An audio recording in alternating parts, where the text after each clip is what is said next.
Hello दोस्तों, मेरा नाम नीतीश कुमार है और आप लोग देख रहे हैं जिस चैनल पर पढ़ने होगा मनमीता क्लास है। इस पर 11 और 12 का वीडियो आएगा। जैसे अभी मैं इस पर जो शुरू किया था, मैंने आपको कल बताया था कि हिंदी शुरू किया था। हिंदी मैंने 11 को भी शुरू नहीं किया है, 12 का हिंदी शुरू किया है।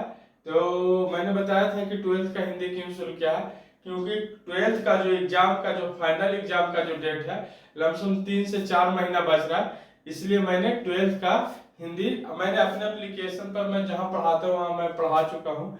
बट यूट्यूब पर जो मैंने बोला था कि यदि यूट्यूब पर पढ़ाना चाहिए तो इसी तरह से मैं यूट्यूब पर 12th क्लास का हिंदी मैं शुरू कर रहा हूँ, फिर इंग्लिश शुरू करूंगा। धीरे धीरे सभी सब्जेक्ट को मैं एक क्रैश कोर्स की तरह आपको पढ़ा दिया करूंगा। तो कल हमने लेखक का परिचय देखा था, लेखक का परिचय देखा था बालकृष्ण भट्ट का। तो उसी को मैंने बताया था कि यदि हम पहले लेखक का परिचय देख लेंगे, फिर उसके बाद हम कहानी सुन लेंगे, कहानी सुनकर समझ लेंगे, फिर उसके बाद उसका जो सब्जेक्टिव क्वेश्चन रहेगा उसको कर लेंगे। यदि हम लेखक का परिचय पढ़कर उसको लिख कर याद कर लेते हैं, फिर हम लोग कहानी को पढ़कर उसको समझ लेते हैं, और फिर कहानी पढ़कर समझ लेते हैं, उसमें से कुछ बातें यदि मैं बताता हूं, यदि आप उसको लिख लीजिएगा, और फिर जो सब्जेक्टिव क्वेश्चन रहेगा, सब्जेक्टिव क्वेश्चन जो मैं बताऊंगा उसको आप यदि सही से कर लेते हैं तो फिर ऑब्जेक्टिव आप देखते ही उसका क्या कर सकते हैं, टिक आउट कर सकते हैं। वैसे होगा तो पर चैप्टर में 50 या 100 ऑब्जेक्टिव में भी आपको करवा दिया करूंगा, 50 या 100 ऑब्जेक्टिव पर चैप्टर करवा दिया करूंगा, इससे ज्यादा नहीं। पहला क्या, लेखक का परिचय, दूसरा क्या, कहानी को डिटेल में पढ़ना और समझना, तीसरा क्या, एक चैप्टर से मैं रिलेटेड बता रहा हूं कि पहले मैं आपको करवा दूंगा लेखक का परिचय, दूसरा मैं करवा दूंगा आपका कहानी को पढ़ाकर समझा दूंगा, तीसरा मैं आपको सब्जेक्टिव करवा दूंगा, चौथा यदि ज्यादा कमी लगे तो मैं आपको एक चैप्टर से 50 से 60 ऑब्जेक्टिव क्वेश्चन भी करवा दिया करूंगा। इतना आपके लिए एनफ होगा, इतना से ज्यादा एक चैप्टर से एग्जाम में ज्यादा नहीं पूछ सकता। तो चलिए हम लोग शुरू करते हैं बातचीत कहानी।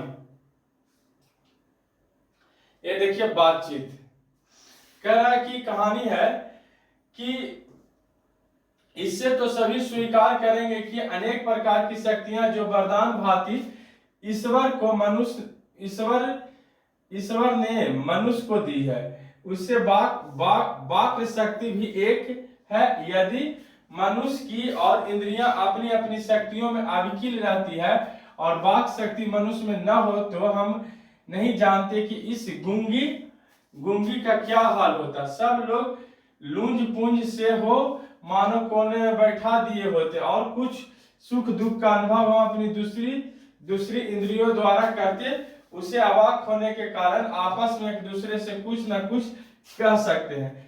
कहा जा रहा है, ये बताया जा रहा है कि भगवान ने जैसे जितने भी हम लोग को शक्तियां दी है, बातचीत में यही कहा जा रहा है कि जितने भी हम लोग को शक्तियां दी गई है वह किसके द्वारा, एक वरदान के रूप में किसके द्वारा प्राप्त है, तो भगवान के द्वारा। हमारा जिंदगी भी किसके द्वारा दिया गया, भले ही हम लोग ने अपने माँ बाप के माँ के कोख से पैदा लिया, बाकी वो भी किसके द्वारा, भगवान के द्वारा। तो उसी में कवि कह रहा है कि उसमें जो वाक शक्ति है, एक मनुष्य की इंद्रियां अपनी अपनी शक्तियों में क्या रहती है, अवकील रहती है, और वाक शक्ति मनुष्यों में न होती, मतलब अब बोल रहा है कि अवकील होता। यदि वाक शक्ति, यदि बोलने की शक्ति मनुष्यों में नहीं होता तो सभी क्या होता, गूंगा रहता, और तो गूंगा रहता तो उसका क्या हाल होता, सभी लूंज पूंज जैसे मानव। इससे गूंगे आदमी को देखो ना, बेचारा जो नहीं बोलता है उसको दुनिया में क्या होता है, बहुत बेचारा उसको बुरा अतियों को सामना करना पड़ता है, उसको गूंगा रहेगा जो बेचारा, बहरा भी हल्का रहेगा तो उसको समझ में कुछ नहीं आएगा, बेचारा वो बोलेगा भी तो ए करेगा। मतलब एक तरह का अभिशाप भी है भगवान का। यदि हम लोगों ने कैसा, कोई भी किसी तरह से गूंगा है, कोई बहरा है, कोई लंगड़ा है, कोई लुल्ला, तो भगवान के सामने उसने कैसा कर्म किया कि भगवान ने उसको बनाकर भेजा। तो इसीलिए हम लोगों का जो अपना कर्म है वो इंसानियत से करना चाहिए। यदि मैं पढ़ा रहा हूं तो आपको अच्छा से पढ़ाएं, तब हमारा कर्म अच्छा हो। ये नहीं कि मैं टंडेली कर दूं, बेगारी कर दूं, तो वो उसके लिए अच्छा नहीं होगा। यदि आपसे लड़का पूछता है, आप उसको एक बार नहीं, 2 बार नहीं, 3 बार समझाइए, बल्कि समझाइए और अच्छा से पढ़ाइए। किसी भी क्लास को आप अच्छा से, मैं ऑफलाइन पढ़ाता हूँ तो उसमें मैं बच्चों को बोलता हूँ, हाँ मैं गुस्सा ज्यादा होता हूँ, ये नहीं कि गुस्सा हो गया तो आप मुझसे डर से पूछिए नहीं, गुस्सा होता हूँ, हाँ भगवान अब क्या रूप है यहाँ देखिए। यही क्या कह रहा है कि वरदान किसका होता है, ईश्वर का। अब शायद भगवानी देन है कि इस सब की गुस्सा नहीं होना चाहिए। मैं गुस्सा हो जाता हूँ, ज्यादातर बच्चे रहते हैं हल्ला उल्ला करता है जिस कारण, तो ये नहीं कि आप डर से आप हमसे पूछिए नहीं, आप हमसे एक बार नहीं समझ रहे, 2 बार नहीं समझ रहे, किसी भी बच्चे को मैं बोलता हूँ तो आप हमसे पूछिए, मैं बताने में कभी भी पीछे नहीं रहूंगा। यदि नहीं समझते मैं उसको 10 बार बताऊंगा, बल्कि बशर्ते आप हमसे पूछिए। तो वही कहा कि यदि मनुष्यों में वाक शक्ति नहीं होता तो वह गूंगा होता, लंज पुंज मानो एक कोना में बैठा दिया जाता, जस के तस रहता।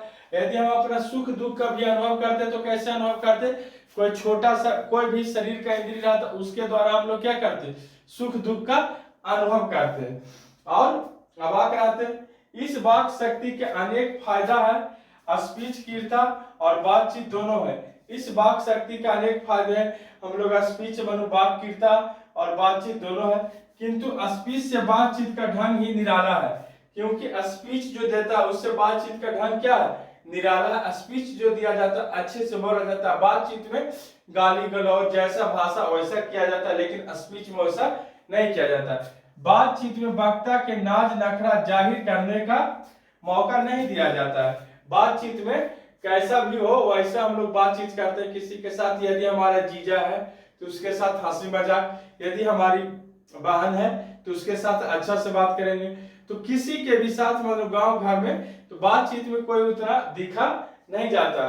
वह बड़े अंदाज में गिन गिनाकर पांव रखा हुआ पुल फीट पर जाकर खड़ा हो गया और पुण्य हवा वाचन या नांदी पाठ की भांति घड़ियों की तरह साहबान मजलिस चेयरमैन लेडीज एंड जेंटलमैन की बहुत सी स्तुतियां करते हुए तब किसी की कृता का आरंभ करे, जहां कोई मर्म या नोक की चुटीली बात तथा महाशय के मुख से निकली ताली ध्वनि से कमरा गूंज उठा। इसलिए वक्ता को खामख्वाह ढूंढकर कोई ऐसा मौका अपनी वृत्ता में लाना ही पड़ता जिससे करतल ध्वनि अवश्य हो।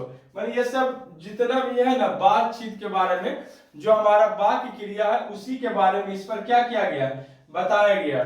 मनु कभी कह रहा है कि यदि हमारा वाक्य क्रिया नहीं रहता तो हम गूंगे की तरह रहते और एक कोना में बैठा दिया जाता, लंज पुंज की तरह हमको बैठा दिया जाता।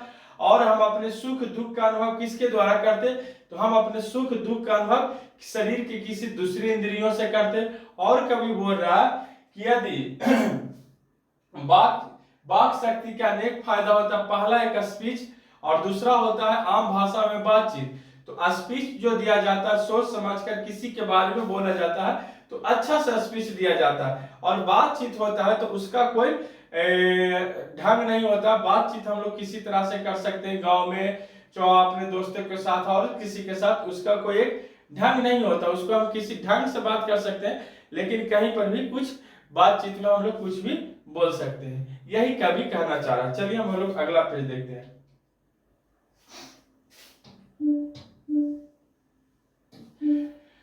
कवि कह रहा कि वही हमारी साधारण बातचीत का कुछ ऐसा घरेलू ढंग है। मनु हम बोल रहा है कि हमारा जो साधारण बातचीत का, वही हमारा साधारण बातचीत का कुछ ऐसा घरेलू ढंग है, उसमें न तो करतल ध्वनि का कोई मौका है और ना ही कहे उड़ाने की कोई बात रहती है। जो घरेलू बातचीत रहता है उसमें कोई भी जैसे शुद्ध हिंदी बोल सकते हैं या करतल ध्वनि कोई किसी चीज का मौका न रहता है।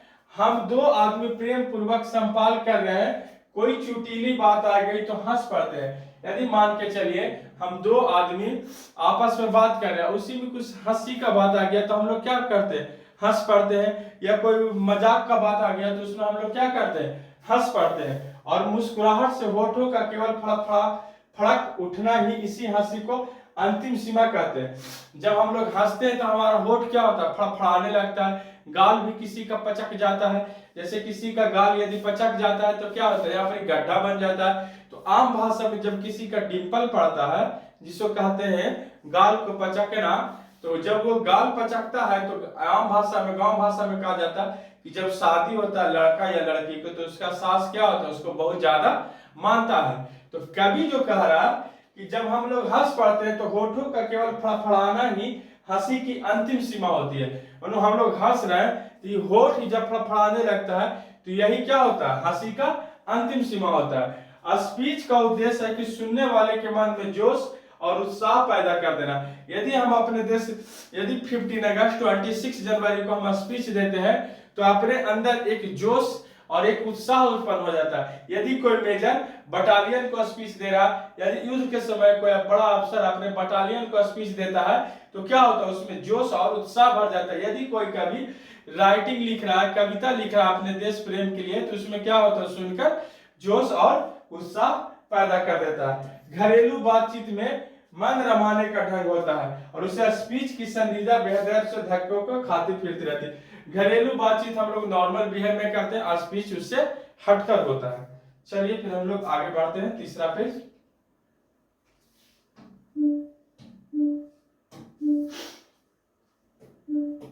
कह रहा है कि जहां आदमी के अपनी जिंदगी मजेदार बनाने के लिए खाने पीने चलने फिरने आदि की जरूरत होती है, वहां बातचीत भी उसको अत्यंत आवश्यकता होता है। चलिए मानते हैं कि हम लोग की जिंदगी में खाना पीना और मजेदार बनाने के लिए, अपनी जिंदगी को मजेदार बनाने के लिए खाने पीने और चलने फिरने की आदि की जरूरत होती है। यदि हमारा खाना नहीं रहेगा, फिरना नहीं होगा, यदि खाना खा लेंगे और पूरा काम नहीं करेंगे तो क्या होगा, हमारे शरीर के अंदर अनेकों प्रकार का रोग हो जाएगा। तो खाना पीना चलने फिरने की भी जरूरत होती है।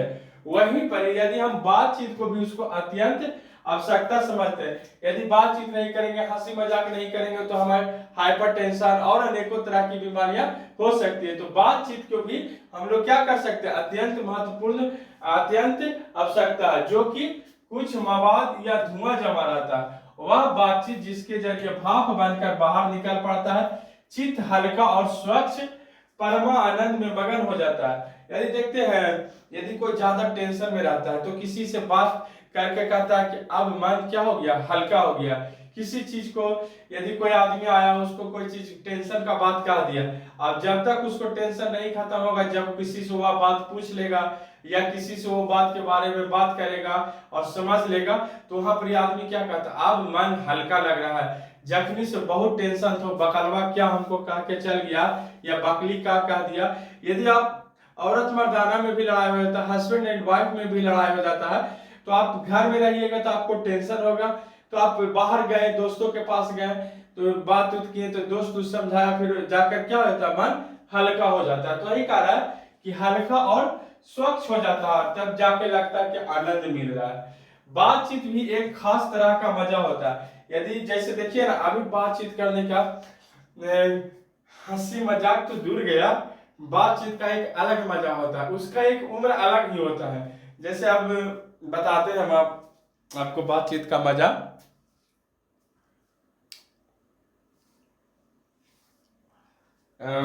जैसे मान के चलिए कोई लड़का और लड़की में अभी उम्र होता है उसका 14 से 15, जैसे आप 7वां 8वां 9वां 10वां 11वां 12वां यदि कॉलेज लाइफ है तो कोई लड़का और लड़की बात करता है तो उसका एक मजा अलग होता है। बॉयफ्रेंड और गर्लफ्रेंड का मजा अलग होता है।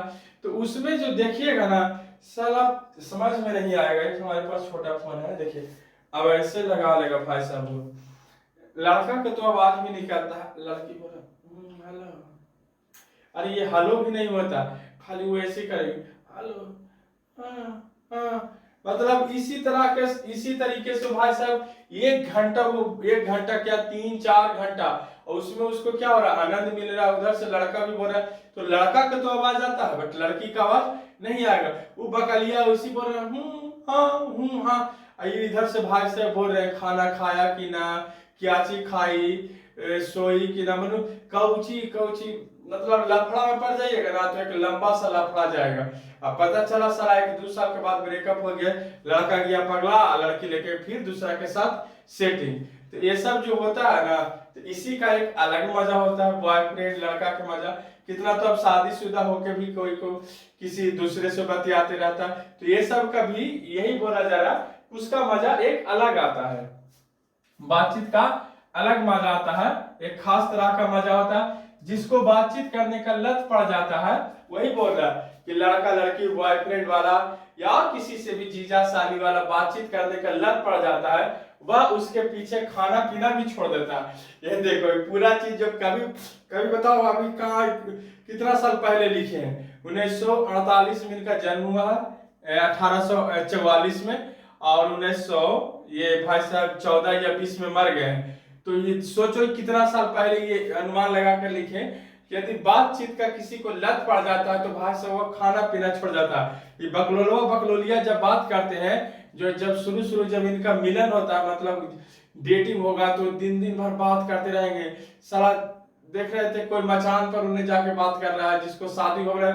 अब क्या है कि अब जैसे ही शादी सेट होगा भाई, जैसे ही शादी सेट होता है,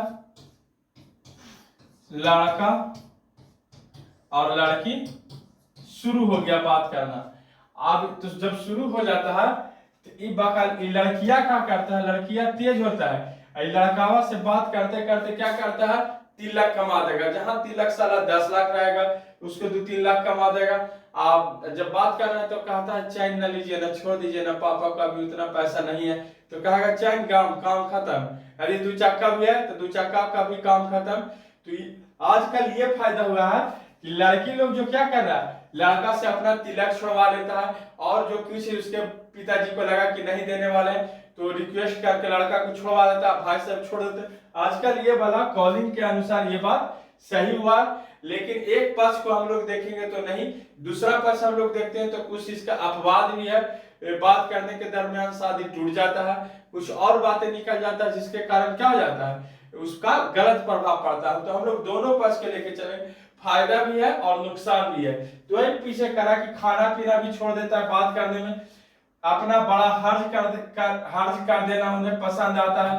उन्होंने अपना बड़ा से बड़ा काम छोड़ दिया, सारा 2-3 दिन से नहाता नहीं है, बातें करते हैं, खाना दे दिया, खाना खाया, फिर सुत गया, अब फिर अभी टप टप टप टप व्हाट्सएप पर चल रहा है, जो काने में लगे हैं, जो कुछ भी मनु जब वो बात करने लगता है, बातचीत का मजा नहीं खोना चाहते तो रॉबिन्सन क्रूसो और किस्सा बहुओं लोगों ने पढ़ा होगा कि जिसे 16 वर्ष तक मनुष्य मुख देखने को नहीं मिला। कुत्ता बिल्ली आदि जानवरों के बीच में रहकर 16 वर्ष के उपरांत उसने फ्राइडे के मुख की एक बात सुनी, और यद्यपि उसने जंगली बोली में कहा था, उस समय मनु बोल रहा कि रॉबिन्सन क्रूसो किस्सा बहुतों लोगों ने पढ़ा होगा, जिसमें 16 वर्ष तक रॉबिन्सन क्रूसो नाम का एक आदमी था, जिसका किस्सा बहुतों लोगों ने पढ़ा होगा, जिसमें 16 वर्ष तक मनुष्य को मुंह देखने को नहीं मिला था। 16 वर्ष तक उसको मनुष्य का मुंह देखने को नहीं मिला। कुत्ता बिल्ली आदि जानवरों के बीच में रहकर उसने 16 वर्ष के उपरांत उसने फ्राइडे के मुख से एक बात सुनी, यद्यपि उसने अपनी जंगली बोली में कहा था, उस समय क्या कहा था भाई साहब जंगली बोली में,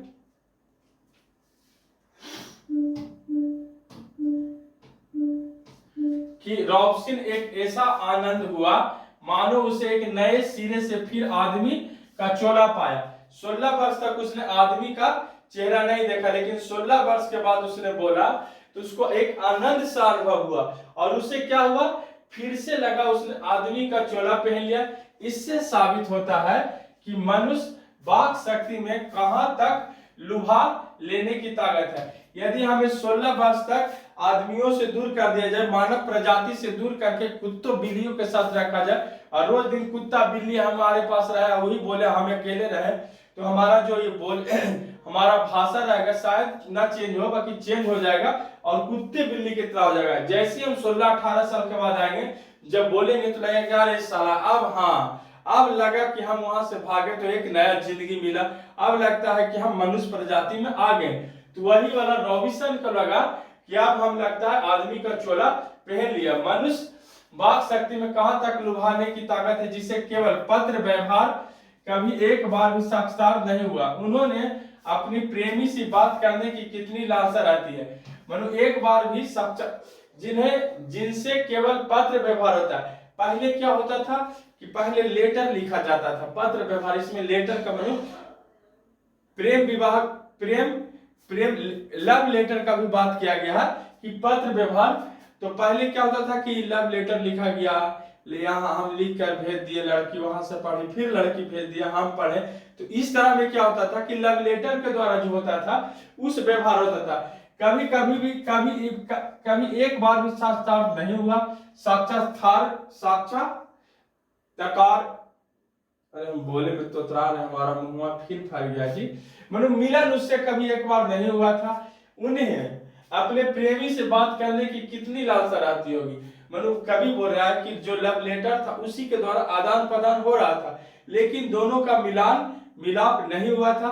तो एक दूसरे से देखने की, बात करने की क्या चाहत होगी वो दोनों ही समझ सकते हैं, जिनसे वो लेटरों की द्वारा, लेटरों में आपस में बात होता है। जो लव लेटर मान के चलिए यदि कोई दिया होगा, यदि कोई किसी को दिया होगा तो उसको समझ में आएगा, जानते हैं क्या, जब आप किसी को दीजिएगा। अब तो बहुत दुनिया आगे चल गया भाई, अब तो लव लेटर का जमाना गया। अब डायरेक्ट डेटिंग वोटिंग होता है, मिलन मिलाप होता है, जो होना होता है जो हो जाता है। बट पहले क्या था कि पहले आज से 2008 में, 2007 में, 2010 तक था कि हाँ, जैसे मान के चले 1 जनवरी आता है तो ग्रीटिंग कार्ड देता था लड़का लोग लड़की को, लड़की लोग भी देता था। फिर लव लेटर लिख के लड़की को देता था, किसी छोटे बच्चे से दिलवाता था। पहले भाई साहब डरता था, फिर यदि लड़की एक्सेप्ट कर लिया तो फिर अपने दे के भाग देता था। यदि लड़की ने एक्सेप्ट ने, जब शुरू देना होता था क्या करता था, उसके किताब में रख के भाग गया भाई साहब। बहुत तरीका होता था, किताब में रख दिया। और यदि लड़की अब लिख देता था कि यदि तुम हमारा लेटर लेकर पढ़कर यदि मुस्कुरा दिया तो हम समझेंगे हाँ, अब वो तुमको देख के हंस रही है, तुम भी उसको देख के हंस रहे हो। मतलब इसका बहुतों तरीका भाई, लव लेटर का एक्सेप्ट कराने का बहुतों तरीका था। तो वही बोल रहा है कि पत्र व्यवहार है जिसको कभी एक बार नहीं मिला है और उन्हें अपने प्रेमी से बात करने की कितनी लालसा रहती होगी। और तो पत्र व्यवहार हुआ और एक भी बार भी उनका मिलन नहीं हुआ, तो वो चाहता है कि कितना जल्दी हम लोग मिलकर बात करें, एक दूसरे के साथ अपने सुख दुख को बताएं और अपनी जो हम लोग के बीच जो बात होता है उसको सामने आकर बात करें।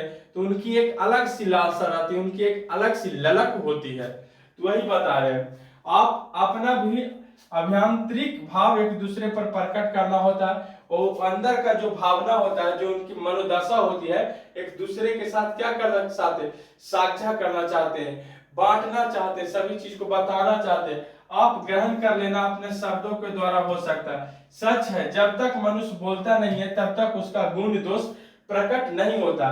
देखते हैं, जब तक मनुष्य, यदि आप किसी के साथ किसी से मिलने जा रहे हैं, यदि आप उससे गए हल्का सा बोलबाल हुआ तो आपको कहेगा बोला तो यार उतना नहीं बोला, पता नहीं चला वो कैसा है, बिगड़ल है कि घून है कि ऐठल है। जब उसके साथ आप 1 घंटा 2 घंटा 3 घंटा बिता लेते हैं, फिर बोलने लगता है, फिर जब आदमी आपके सामने खुल जाता है तब पता चलता है कि हाँ ये आदमी कैसा, सीधा है कि ऐठल है कि घुन्ना है, सब आपको पता चल जाता है। तो वही कह रहे हैं कि आदमी को जब तक वो बोलेगा नहीं उसका गुण दोष प्रकट नहीं होगा।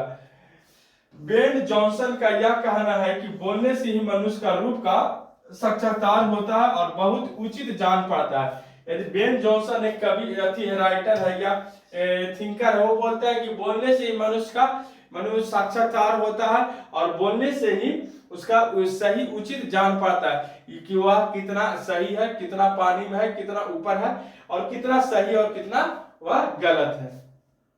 चलिए फिर हम लोग आगे चलते हैं।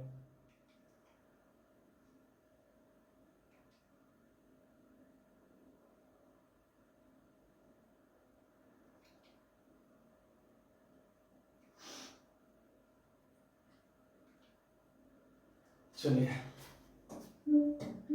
कोई भी आदमी को जानते हैं, जब तक वो देखते हैं लड़की से ही लड़की देखने जाता है तो लड़की को बुलाया जाता है, हाँ बाबू तो बोलिए आपका नाम क्या है, पापा का क्या नाम है, मम्मी का क्या नाम है, क्वेश्चन पूछना शुरू किया। अब जब वो फ्रैंक को बोलना शुरू करता है ना, तो जो लड़की को देखने जाता है जो कहता नहीं लड़की बोलने में अच्छा है, लड़की सब चीज से अच्छा है। अब जो किया, अब बोला पापा के नाम, थरथराने लगा, और कुछ पूछा तो और थरथरा रहा, और लिखे कहा तो और थरथराने लगा। एगो हम लोग को थे रिलेटिव में जब उनको देखने गए तो महिला ही थी, तो वो काश के बनवा कर प्रणाम किया। तो मतलब होता है, थरथराइए नहीं, न डरिए, क्या करेगा, पूछेगा, यदि हम पसंद है तो हमसे शादी करेगा, नहीं पसंद है शादी नहीं करेगा, और ज्यादा से ज्यादा क्या कर देगा, मार देगा, काट देगा, नहीं कुछ भी नहीं करेगा। तो यही बोल चाल से ही आदमी का सही गलत, कितना पानी में है, कितना अथी में है, वो सब बोल चाल से ही पता चल जाता। कहता मुख जो मुख है, जो वाक शक्ति है, वही मनुष्य को लात खिलाता है, और वाक शक्ति ही मनुष्य को क्या करवाता है, इज्जत दिलाता है। तो हमें सोच समझकर किसी चीज को बोलना चाहिए, कहाँ क्या बोलना चाहिए उसका एक अलग पैटर्न है, कहाँ हमें सही बोलना चाहिए, कहाँ हमें गलत बोलना चाहिए, उसका सभी जगह एक समय होता है, सभी जगह एक समय होता है, ना कि कहीं भी कुछ भी उठा पटक बात बोल देंगे तो उसका जब यदि खमियाजा भुगतना पड़ेगा तो भाई साहब फिर अगले बार आप सही समझकर बोलिएगा, सोच समझकर बोलिएगा। तो वही कह रहा कवि कि किसी भी इस बातचीत का सीमा 2 से लेकर वहां तक के रखी जा सकती है जहां तक उसकी जमात, मीटिंग या सभा न समझ ली जाए। एडिसन का मत है कि असल बातचीत सिर्फ 2 व्यक्तियों में हो सकती है। मतलब एडिसन कह रहा कि असल बातचीत सिर्फ 2 व्यक्तियों में हो सकती है। यदि तुम लोग से पूछा जाएगा कि किसका मत है, यही क्वेश्चन होता है ऑब्जेक्टिव। यहाँ पर अभी देखिए, यहाँ पर क्या था बाबू, कहने गया कि बेन जॉनसन का कहना है कि बोलने से मनुष्यों का रूप का साक्षात्कार होता है। मतलब अब बोलेगा कि किसने कहा था कि बोलने से मनुष्य को साक्षात्कार होता है और बहुत ही ऊंची जान पड़ता है, तो बेन जॉनसन ने कहा था। और यहाँ पर फिर बोला जाएगा कि एडिसन का मत है कि असल बातचीत सिर्फ 2 व्यक्तियों में होता है। तो यही सब क्वेश्चन है, यदि पूछ देगा कि असल बातचीत 2 आदमियों में होता है, यह किसका मत है, तो बोलेगा Ben Jonson, Balkrishna Bhatt, Edison, एक और कवि का नाम दे देगा। तो यहाँ पर किसका आंसर सही होगा, एडिसन। 2 व्यक्तियों में हो सकती है, जिसका तात्पर्य यह हुआ कि जब 2 आदमी होते हैं तभी अपना दिल एक दूसरे के सामने खोलते हैं। जब 3 हुए तो वह 2 की बात कोसों दूर गई, और कहां भी कहा कि 6 कानों में पड़ी बात खुल जाती है। मनु बोल रहा है कि 2 आदमी में बातचीत हो रहा है तो दोनों अपना सुख दुख बांट रहा है, तो दोनों वो कहेगा हम ऐसे हैं, तो वो कहेगा हम ऐसे हैं। यदि एक लड़का और एक लड़की है तो वो दोनों अपने प्रेम कहानी का बात करेगा। यदि वहां पर कोई तीसरा आदमी आ गया तो बेचारा प्रेम कहानी की बात नहीं करेगा, कुछ और बात करने लगा। यदि प्रेम कहानी की बात करने लगा, तीसरा सुन गया तो कितने के कानों में भर देगा, अरे जानते हो फलानवा के बेटिया दूसरा से प्यार करता है, साला एगो हमें पढ़ाते हैं एक लड़का है, वो यदि आपका बात सुन गया तो गांव को ये कोना जाएगा, फिर ये कोना जाएगा, फिर ये कोना जाएगा, वो पूरा गांव में वो बात को डाउन डाउन डाउन करके फैला देगा। तो वही एडिसन का कहना भी एक तरह से सच है कि जो रियल में बातचीत होता है 2 आदमियों के साथ होता है। यदि तीसरा आदमी आ गया तो आपका बातचीत सुन गया तो कानों कान उसका खबर कर देगा। वो तो आप भी कहेगा कि नहीं क्या बतिया रहे थे, बतियाओ ना, हम नहीं कहेंगे, सिर्फ हम सुनेंगे। जो तुम लोग बतिया रहे हो बतियाओ ना, हमको उससे मतलब नहीं, हम खाली सिर्फ सुनेंगे। तो जब तुमको मतलब ना है बेबकलबा तो हम भी आके बैठे क्यों हो, और सुनोगे क्या सुनोगे, जब मतलब नहीं तो उठ के चले जाओ। तो बड़ा अच्छा से कहेगा अरे बतियाओ ना यार, हम कुछ कहने वाले हैं, नहीं कहेंगे, भरोसा करो। वो बात कह लिया, अब यहाँ तुरंत हाँ रुको, कहते हैं फलानमा जो है फलनी के बेटिया से या फलानमा के बहनी वाला से बात करता था, हम उसका सच, अब तो मोबाइल का जमाना सारा रिकॉर्ड भी कर लेगा। तो यही कह रहा है एडिसन की सही बातचीत 2 आदमियों के साथ होता है। जब तीसरा आदमी आता है तो कोसों कोस दूर गई और कहां भी कानों में पड़ जाती है। दूसरे की या किसी तीसरे आदमी के आते हुआ दोनों अपनी बातचीत को निरस्त हो बैठते हैं और उससे निपट मूर्ख अज्ञानी समझ बनाने लगेंगे। मनु जब वो आएगा तो बात को पलट देगा और उसको मूर्ख मनु उल्टा सीधा करके समझा देगा कि ना इसी बात कर रहे थे, नॉर्मल बात कर रहे थे, फिर बात दूसरा करने लगेगा। तो यही होता है कि जो सही बातचीत किसके द्वारा होता है, 2 आदमी के द्वारा होता है। तीसरा आता है तो बात को पूरा क्या कर देता है, माहौल को पूरा खत्म कर देता है। चलिए फिर हम लोग आगे चलते हैं।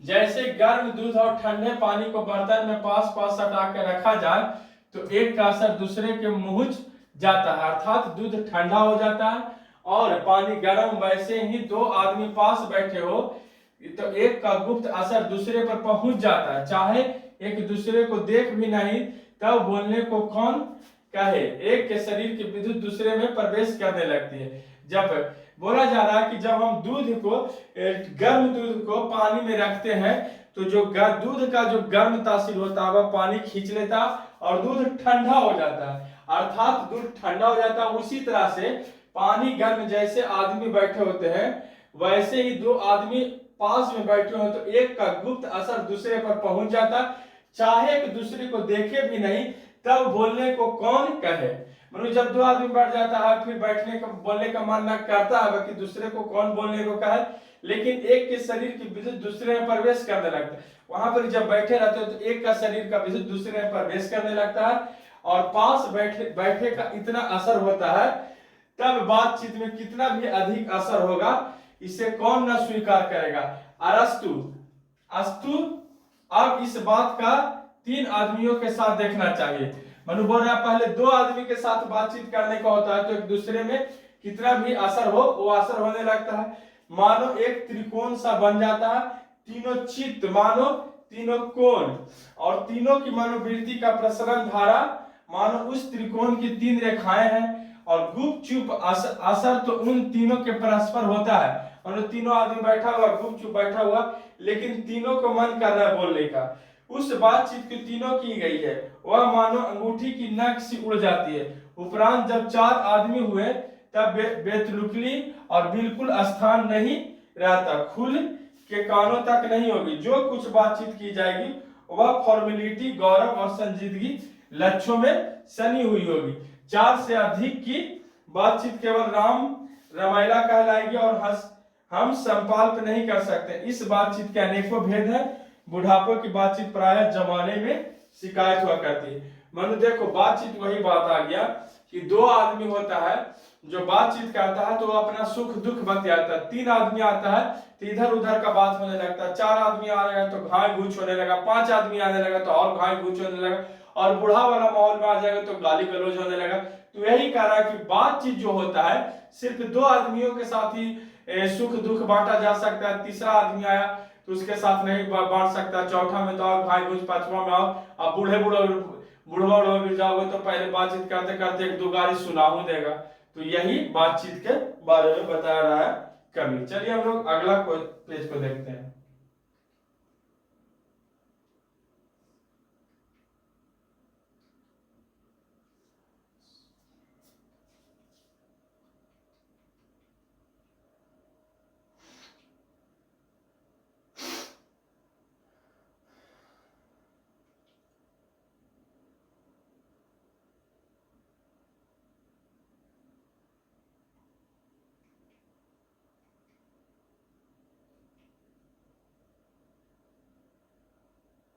ये लोग तो पढ़ा दिए थे, बूढ़े शिकायत करते हैं फिर आ जाते हैं अगला।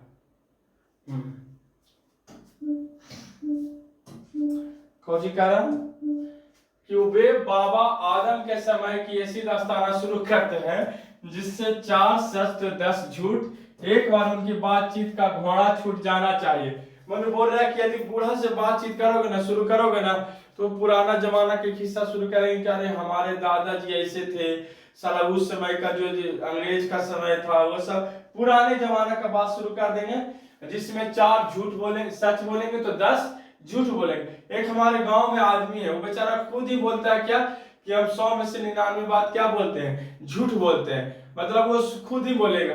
कभी कभी तो ऐसा एकदम सीरियसली होकर बोल देगा ना कि आपको लग रहा है कि सच बोल रहे। एक बार हमारे गांव में दुकान था, वहां पर सब लड़का बैठा हुआ था और बोल दिया हुआ कि क्या रे हमारे घर में इतना मछली बने लिया, और सही में उनका तालाब था।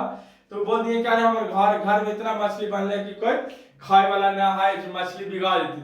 तो अकुल पूछा कि सही में, तो बोला कि हाँ सही में बना है। अकुल चल गया खाए, वहां जाकर उनकी वाइफ से मांगा तो बोला क्या झूठ बोला है। तो मैंने कोई भी आदमी होता है ना तो वही बोल रहा है कि बूढ़े से बात करोगे तो उसमें से 10 बात में से 4 बात झूठ बोलेगा, 4 सच होगा तो 10 झूठ होगा। एक बार उनकी जब बात का घोड़ा शुरू छूट जाना चाहिए, पहाड़ों बीत जाने पर भी अंत नहीं होगा। कोई ऐसा आदमी है ना कि जिससे आप बात करते रहिएगा ना तो साला वो बात कर रहे उसका कोई फिक्र नहीं कि काम होगा कि नहीं, वो आपको बहुत देरी तक बात करते चला जाएगा। प्राय अंग्रेजी राज प्रदेश पुराने समय के रीति रिवाज का अनुमोदन इस समय सभी भांति नायक लायक नौजवानों की निंदा सभी बातचीत का मुख्य प्रकरण होगा। पढ़े लिखे हुए के लिए शेक्सपियर, मिल्टन, मिल और स्पेंसर जीभ पर नाचा करेगी। पढ़े लिखे आदमी जो होंगे, जो राइटर की बात करेंगे, देश पर बात करेंगे, मुद्दों पर बात करेंगे। जो अनपढ़ होगा, जो बात ही करेगा, ठेठर पराई करेगा, वो मुद्दा पर बात नहीं करेगा, वो भागेगा, मुद्दा से हटेगा। अब पढ़े लिखल आदमी से आप बात करेगा तो आपसे एकदम फैक्ट पर बात करेगा, इधर उधर का बात घुमाकर नहीं करेगा। और अपनी लिकायत के नशे में चूर हम चुनी दिगार नेशन अकड़पन चर्चा छेड़ेंगे। हम तो अपनी सहेलियों की बातचीत का कुछ जायका ही निराला है, रस का समुद्र मानो उमड़ चला आ रहा है। जब दोस्त होता है तो बहुत दिन के बाद मिलता है तो उन दोनों में भी एक अलग बातचीत होता है। सहेलियों जब अलग कोई बहुत दिन के बाद मिलती है तो उन लोगों में भी अलग बातचीत होती है, रस की वाणी सुनने को कभी मिलती है। भाग लड़ा दो बुढ़ियों की बातचीत का मुख्य पुरस्कार बहू बेटियां चली होती और बहुओं बेटों का गिला शिकवा होगा। जब दो बुढ़ी आपस में मिलेगा तो वो बेचारी अपन बहू की वो शिकायत करेगी, वो अपन बहू की शिकायत करेगा, अपन बेटवों को कोई शिकायत करेगा, वो भी अपन बेटवों की शिकायत करेगा। क्या रे का बताइए हमारे पुतो इतना नट्टी ने इतना बिगड़ल मिल गल जकर कोई अंत ना, तो कहेगा क्या रे हमरो जे दुख तोरा जे दुख हमरो पुतो वैसने मिल गया। अब बेटवा बेचारा कुछ ना करता, यदि बेटवा कहते हैं तो कहता है जहरे खा के मार जाएंगे। यदि मन बोलती होगी कि यदि बेटवा मारता है तो कहता है जहरे खा के मार जाएंगे, तो आओ फंस जाएंगे। तो जब दो बूढ़ा बूढ़ी मिलेगी तो बूढ़ावा तो किस्सा नहीं करता, बुढ़िया मिलती है तो बेचारी पुतोहिया की शिकायत उकायत करती है। तो बहुओं की गिला शिकवा और वे बिरादने का कोई ऐसा रामरस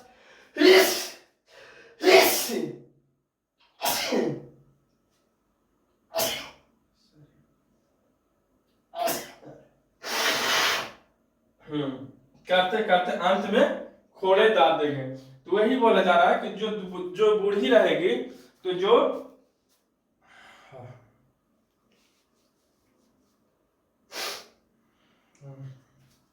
बूढ़ी जो रहेगी तो अपना बातचीत करेगी।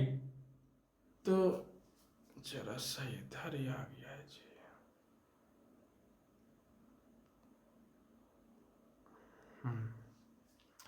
तो जो बूढ़ी रहेगी तो अपने पुतोह के बारे में कहेगी, और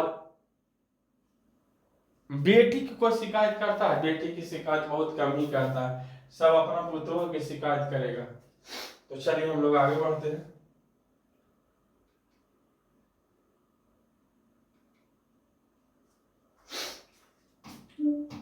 बूढ़ी बूढ़ी बेचारी को दुख नहीं देना चाहिए। यदि हमारा माँ हो, यदि और किसी का और माँ हो, माँ को कभी भी, माँ बाप को कभी भी दुख नहीं चाहिए। ये हमारा जो शरीर है वो माँ बाप का देन है। जो धरती पर लाने का काम कौन किया? माँ बाप ही किया है। यदि यदि माँ का एक बच्चा होता है तो समझो उसका दूसरा जन्म होता है, दूसरा बच्चा होता है तो समझो उसका दूसरा जन्म हुआ। तो माँ को कितना दुख होता है, उसको कितना कष्ट सहना पड़ता है, वो माँ ही समझता है। और बाप का भी बहुत, यदि अभी हम हमारे बच्चे हैं, हमको लगता है उसका जब तबीयत खराब होता है तो आपको लगेगा कि हाँ क्या उसका मतलब लगेगा कि साला हमको हो जाए, इससे बढ़िया हमारा बच्चा। आप रात भर जागिएगा उसके लिए, रात हो चाहे दिन हो, कुछ भी हो आप उसके पीछे दौड़ते चाहिए। चाहो अरोना हो ना करोना हो, आप उसके लिए तब भी आप डॉक्टर के पास उसको लेके जाइएगा। तो बच्चा को समझना चाहिए। अब हमें लगता है कि हाँ हमारे माँ बाप ने भी ऐसा किया होगा, इससे भी बढ़ के हमारी माँ ने हमारे लिए किया होगा। तो माँ बाप को कभी भी दुख नहीं देना चाहिए। आदमी को समझना चाहिए, जो अभी बता रहे हैं कि जो बूढ़ी बुजुर्ग होता है वो क्यों शिकायत करता है, उसको आप सही तरीके से घर में रखिएगा। जो मेरी माँ है, मेरी वाइफ होएगी, उसको सही तरीका से खाना दे देगा। गोड़ हाथ नहीं करो, गोड़ हाथ नहीं मैजो, गोड़ हाथ के लिए उतना बूढ़ी लोग नहीं अति करता है। आप उसको सही तरीके से खाना दे दीजिए, रहिए उसके साथ, बोलिए, बस उसको इतना ही काफी है। बस गोड़ हाथ को आज के युग में कोई नहीं मैजता, बशर्ते आप उसके साथ अच्छा व्यवहार करिए, अच्छा से खाना दीजिए, अच्छा से बोलचाल करिए। बेचारी उतने में कहेगा कि हम गंगा नहा लिए, हम स्वर्ग को प्राप्त हो गए। लेकिन आपके पुतोह भी वैसने होता है, माँ क्या होगा, किसी का माँ जना ज्यादा बोलती है तो माँ बोल रही है तो बोल रही है, अरे उसको बोलने दो, अपना काम करो। यदि गाली भी दे रहा है तो अपना काम करो। हम लोग बच्चा में कितना तंग करते हैं, माँ बाप को कितना तंग करते हैं, तो क्या हमारे माँ बाप मार के फेंक देता है, मारता है? मारता भी क्या कि हम लोग बदमाश न हो जाएं, लेकिन हमारे सभी नखराओं को उठाते हुए पालते हुए बड़ा बड़ा करके पाल पोस देता, शादी कर देता, तो हम अपन दुल्हनिया के लेके ओढ़नी के हवा लग जाता है, माँ बाप को करकर धरा देते हैं, हम फिर कौची वो लिपस्टिक का कौची कौची जुटाने में लग जाते हैं, बेटवा को पढ़ाने में लग जाते हैं। ये ना कहते हैं कि बेटवा को ना पढ़ाइए, लिपस्टिक का चूड़ी ना जुटाइए, सब चीज जुटाइए, लेकिन उसमें आप अपना माँ बाप को भी खर्चा वो बेचारी नहीं मांगेगी, आपसे सिर्फ खाना और अच्छा व्यवहार मांगेगी। वही चलते कोई बूढ़ा बूढ़ी शिकायत अपन पुतों के नहीं करेगा, आप उसके साथ अच्छा व्यवहार करिएगा तो, बशर्ते। चलिए निकाल लड़ने लगेगी। लड़कों की बातचीत खिलाड़ू हुए तो अपनी अपनी तारीफ करने के वादे और सलाह गांठो, जिससे उनकी अपनी शैतानी जाहिर करने का पूरा मौका मिलता है। लड़कों की बातचीत अलग होता है, यदि कोई खिलाड़ी है तो अपना अपना बड़ाई करेगा, यदि कोई पढ़ने में तेज है तो वह अपना बड़ाई करेगा। स्कूल के लड़कों की बातचीत का उद्देश्य अपने उस्ताद की शिकायत या तारीफ, अपने सहपाठियों में किसी की गौन अवगौन की थोक कथन पाल होता है। यदि लड़कों के स्कूल की बातें हैं तो वह लड़की के बात करेगा, लड़का की बात करेगा, अरे फलाना पढ़ने में तेज है और बहुत बिगड़ा है। अभी देखिए ना, हमारा एक बच्चा है, बड़ा प्रभास नाम है, वो जब क्लास कल या परसों आया था तो बोल रहा है कि 1 स्टैंडर्ड में पढ़ता है, तो बोल रहा है कि एक लड़का एक लड़की को फ्लाइंग किस दिया ऐसे करके। अब फ्लाइंग किस समझो, हम लोग 7-8 तक फ्लाइंग किस नहीं समझते, तो 1 क्लास में वो फ्लाइंग किस समझ रहा कि एक लड़का ने एक लड़की को फ्लाइंग किस दिया। तो मैम ने क्या सीसीटीवी कैमरा जब देख रही थी तो खोल के देखा कि एक लड़का एक लड़की को फ्लाइंग किस दे रहा था, उसको मारे। तो यही बोल रहा है कि लड़का जो अपने स्कूल का लड़का होगा एक दूसरे के बातचीत करेगा, पढ़ने में कोई लड़का तेज है तो उसका बात होगा, सामने से कुछ गिराएगा, सुस्त और बोधा हुआ तो उसका बातचीत करेगा, दफी बिल्ली का स्कूल भर को अपना गुरु ही मानेगा। इसके अलावा बातचीत बहुत किस्म का होता है। यदि स्कूल में है तो तेज तराक लफुआ लफंगा का बात होगा, बोधा का बात होगा, खिलाड़ी है तो खिलाड़ी के बातचीत होगा। और बातचीत जो होता है अनेकों तरह के होता है, बहुत किस्म का होता है। राजकाज की बातचीत, व्यापार संबंधी बातचीत और दो मित्रों की प्रेम मिलाप की बातचीत। हमारे देश में अशिक्षित लोगों में बात कही होती है कि लड़की लड़के वालों की ओर से एक एक आदमी बीच बाई होकर दोनों में विवाह संबंध में कुछ बातचीत करते, उसी दिन से बिरादरी वाली को जाहिर कर दिया जाता है और अमुक की लड़की को अमुक के लड़के के साथ विवाह पक्का हो गया। यह रस्म बड़े उत्सव के साथ की जाती है और चंडू खाने की बातचीत निराली होती है और निदान बात करने में अनेक प्रकार के ढंग है। बोल रहा है कि लड़का और लड़की की जब शादी होती है तो एक आदमी होता है जिससे बोला जाता है अगुआ। अगुआ जो होता है ब्याह करवाता है और अपने ही बिरादरी में जो अगुआ जो ब्याह करवाएगा, यदि आप जादव कास्ट के हैं तो जादव कास्ट में आपको ब्याह कराएगा। जैसे उसमें गोत्र होता है या कुछ होता है कि मंजलौट से करता है, किसनौट से करता है, लेकिन अब दोनों में शादी होने लगा तो वही शादी विवाह की बातचीत, देश की बातचीत, व्यापार की बातचीत, काम काज की बातचीत। और जब ये शादी पक्का हो जाता है तो यह रस्म बड़े, जब शादी पक्का हो गया तो डीजे उजे बजावल जाता है, कोची नहीं किया जाता शादी में, सब चीज शादी में बजावल जाता है। तो फिर हम लोग आगे देखेंगे।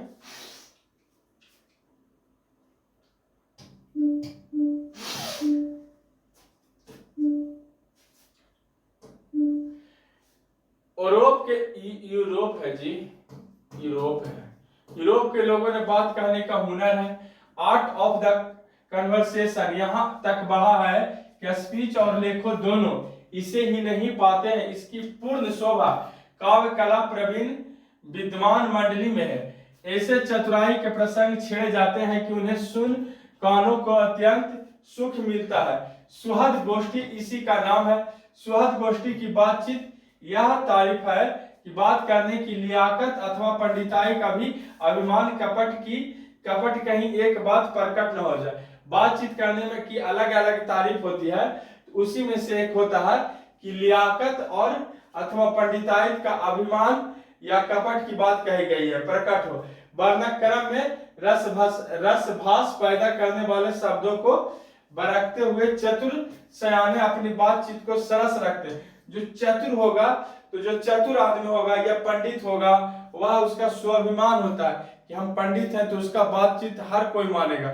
और जो चतुर व्यक्ति होगा अपना बात को एकदम आराम आराम से कहेगा और किसी को भी बात मना लेगा। अभी हम हाल फिलहाल में एक बैंक में गए थे, जो हमारा बैंक था, उस बैंक में गए तो आज जो बिजनेसमैन होता है, जो बिजनेसमैन आएगा बैंक में, कभी भी कस के नहीं बोलेगा। हम लोग जाइएगा तो ये उठान पुटान बोल दीजिएगा, बाकी बिजनेसमैन आएगा आराम से, हेलो सर, हम आपसे ये आप हमारे ये बताइए कि ये चीज कहाँ पर ही होगा, आराम से वो बात करेगा। हाँ मैम, मैं आपसे, तो बोलेगी कि आप थोड़ा देर इंतजार कर। यस मैम, मैं थोड़ा देर बैठ जाता हूँ, फिर आप मुझे बुला लीजिएगा, नहीं तो मैं थोड़ी देर के बाद।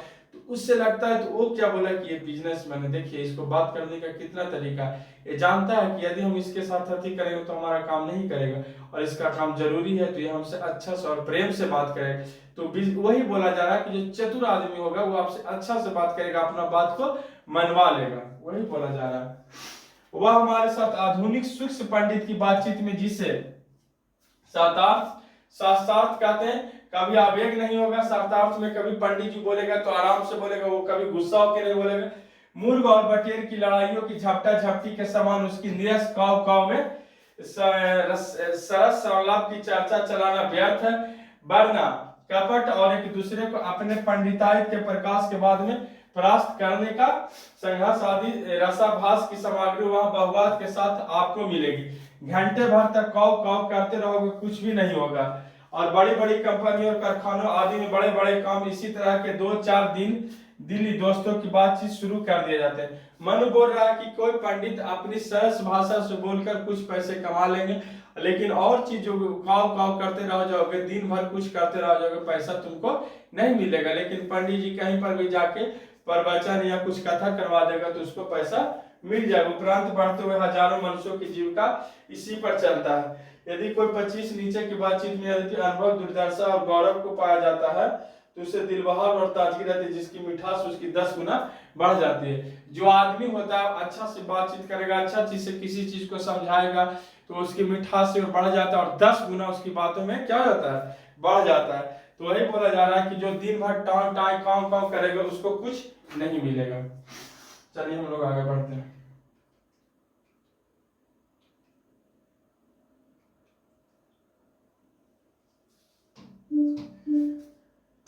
तो है अगला कि वह अपने में पैदा कर सके और अपने आप को बात कर लिया करे। हमारी भीतरी मनोवृत्ति प्रतीक्षा नए नए रंग दिखाया करती है और वह प्रत्यंत संसार का एक बड़ा भी भारी आईना है। जो हमारा जो हमारे अंदर की मनोवृत्ति होगा वह नए नए रंग को दिखाता है और वह प्रचांतनात्मक संसार का एक बहुत बड़ा भारी आईना, जिसमें जैसी चाहो वैसी सूरत देख लेना और कुछ दुर्बत बात नहीं होता है। मैंने बोला जाता है ना कि दुनिया बड़ा अजीब है, जैसा चाहोगे वैसा तुमको, जैसा दुनिया वैसा तुमको बनना पड़ेगा। सूरत देखना कुछ दुर्घट बात नहीं है, जो एक ऐसा चम निस्तान है जिसमें हर किस्म के बेले बूटे खिले हुए हैं। ऐसे चम निस्तान की सैर में क्या कम दिल बहल लाभ है। मित्रों का प्रेम लाभ कभी भी इसको 16वीं कला का तो कभी भी पहुंचा जा सकता है। इसी का सैर नाम ध्यान या मनो योग या चित्त का एकाग्र करना होता है, जिसका साधन 1-2-3 दिन का काम नहीं, वर्षों का आराम उपरांत है। थोड़ी ही अपनी मनोवृत्ति स्थिर का अवाक अपने मन के साथ बातचीत कर अवभाग वाक शक्ति मात्र दमन से जाने की कितने प्रकार का दमन हो गया। हमारी जिह्वा कतरनी के समान स्वच्छ चला करती, जिससे उसे हमने काबू में कर लिया तो क्रोधित बड़े बड़े अजय शत्रुओं को बिना प्रयास के जीत ही बस में कर डालता। इसलिए अवाक रहकर भी बातचीत करने पर यह साधन यावत साधनों का मूल है। शक्ति परम पूज्य मंदिर है, परमार्थ का एकमात्र धन है।